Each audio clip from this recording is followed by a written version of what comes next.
2h22 e nós vamos falar agora de uma outra reforma. Nós estamos em contato com o Ângelo Coronel, que é senador pelo PSD da Bahia. Senador, boa tarde. Boa tarde, Denise. Boa tarde a todos os telespectadores da nossa querida Jovem Pan. À sua disposição, minha cara Denise, e um prazer voltar a falar contigo.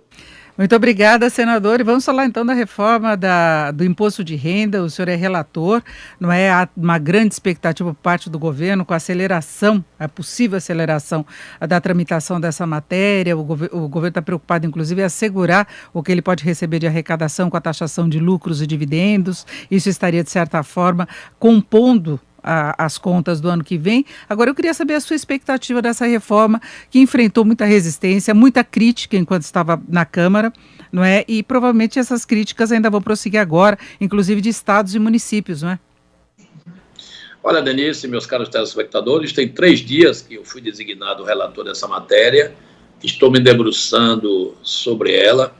É uma matéria polêmica, já recebi diversas representações de empresas brasileiras, tributaristas, que têm criticado muito o texto aprovado pela Câmara dos Deputados, que mudou muito em relação ao que veio originalmente do governo, mas nossa equipe está estudando, eu tenho estudado bem e espero elaborar um parecer que seja o máximo palatável para que a gente possa, com isso, implantarmos esta reforma no imposto de renda, principalmente o pessoa física, que vai ser de grande valia para a grande massa dos contribuintes brasileiros na pessoa física.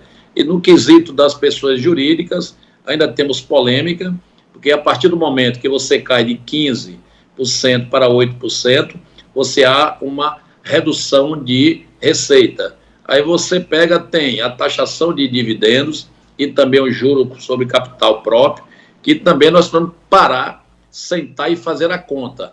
Se há compensação com a cobrança do juro da alíquota no juros do capital próprio, como também em cima dos dividendos, se vai ter essa compensação, porque estados e municípios estão hoje arguindo que vão perder receita.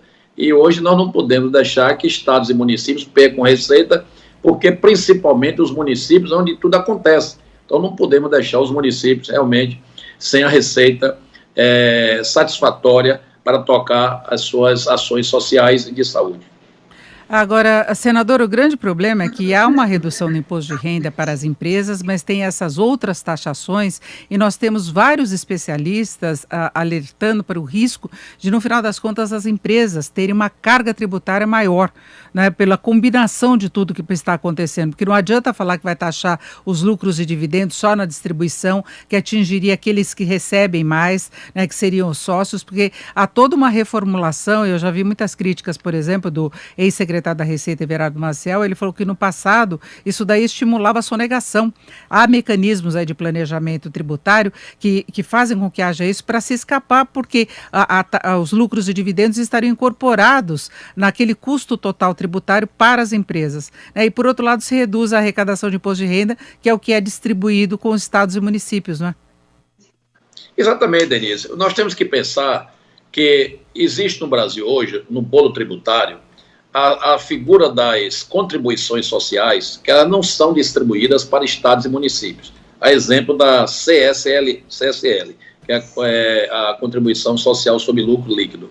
Quer dizer, os municípios e estados não recebem nada, nenhum quião dessas contribuições, que elas representam hoje aproximadamente 47% do bolo tributário. Estados e municípios recebem na repartição do imposto de renda pessoa jurídica, pessoa física e do IPI.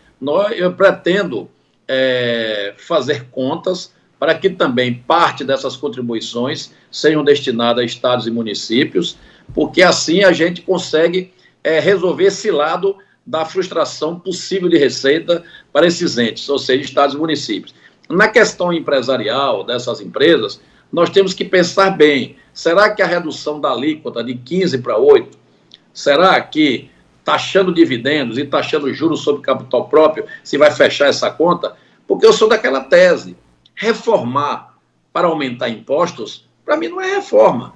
A sociedade brasileira, os empresários brasileiros estão ávidos por uma reforma tributária mas também que eles minorem, ou seja, reduzam a sua carga tributária. Então, são essas contas que eu vou fazer a partir da próxima semana, que eu espero receber os dados oficiais da Receita, para que a gente possa, com isso, elaborar um relatório que sirva, pelo menos, como um parâmetro para que a gente leve para plenário e que, com isso, aí a gente comece a receber as emendas por parte dos colegas senadores.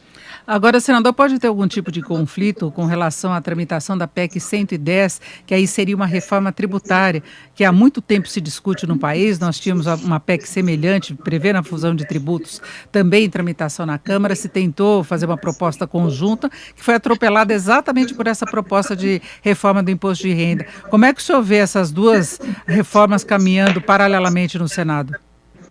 Para mim, na minha ótica, foi excelente essa separação, porque, imagine, a PEC 110, ela trata de ICMS, que é o Imposto sobre Circulação de Mercadoria, trata de IPI, que é o Imposto sobre Produtos Industrializados, trata de PIS e COFINS, que são contribuições para fomentar o social.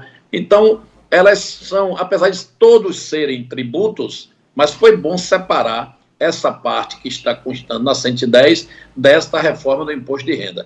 Porque, imagine, já é uma polêmica a do imposto de renda, imagine se juntar uma outra polêmica que é a 110, é polêmica dobrada. Então é importante realmente essa separação como está sendo feita, para que seja apreciada em blocos separados e aí a gente possa, com isso, tentar atender ao máximo os anseios daqueles que realmente são os fomentadores, daqueles que geram a economia, daqueles que são os pagadores de impostos. Porque eu sempre digo, o pagador de imposto é ele que leva o recurso para tocar a infraestrutura pública, a saúde, a educação. Então não podemos também matar, ou seja, sufocar aqueles que são os responsáveis pelo bolo de arrecadação brasileira.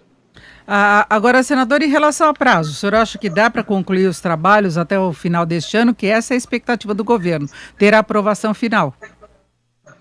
Olha, Denise, eu confesso a você que há uma pressão para que eu apresente esse relatório o mais breve possível. Eu estou me reunindo na segunda-feira com o ministro Paulo Guedes e a equipe econômica do governo para que esses números me sejam fornecidos o mais rápido possível.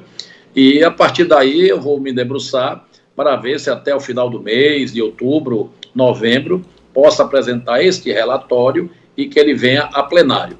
Evidentemente que há um risco de não ser aprovado este ano, porque quando chegar próximo ao Natal, teremos recesso e essa matéria fica provavelmente para o ano seguinte. Mas vamos tentar fazer de tudo para que a gente consiga matar esse assunto ainda esse ano, mas depende realmente que o chegue nas nossas mãos, juntamente também com as notas técnicas de todos os setores da economia brasileira, para que a gente possa, com isso, elaborar um texto que possa, não vou dizer que seja o suprassumo, mas vamos tentar correr para que saia um texto palatável para a economia brasileira. Agora, senador, para nós fecharmos, no caso de haver mudanças importantes em relação ao que foi aprovado pela Câmara, tem de votar. Aí demora mais a tramitação. Mas eu estou conversando bem com o presidente Arthur Lira, inclusive segunda-feira tenho também marcado com ele, para que a gente consiga que o meu relatório seja sempre passando sempre essas informações de mudanças, negociando com a Câmara, para que quando chegue lá, no retorno para ser apreciado, já que lá é a cada terminativa, não tenhamos, assim, nenhum problema, nenhum frisson quanto a isso. Eu acredito que conheço bem o Arthur Lira, tenho um laço de amizade com ele, e vou tentar utilizar esses laços de amizade para que a gente possa lavrar o nosso relatório com as devidas mudanças e que na Câmara também ele possa conduzir e não haja problema, nenhum obstáculo que a gente aprove e resolva essa parada de uma vez por todas. Perfeito, ouvimos Ângelo Coronel, que é senador pelo PSD da Bahia. Senador, muito obrigada pelas suas informações. Tenha um bom final de semana. Obrigado, Denise, pelo convite mais uma vez. Sempre às suas ordens, quando você me convocar para a gente falar para o povo brasileiro. Boa tarde.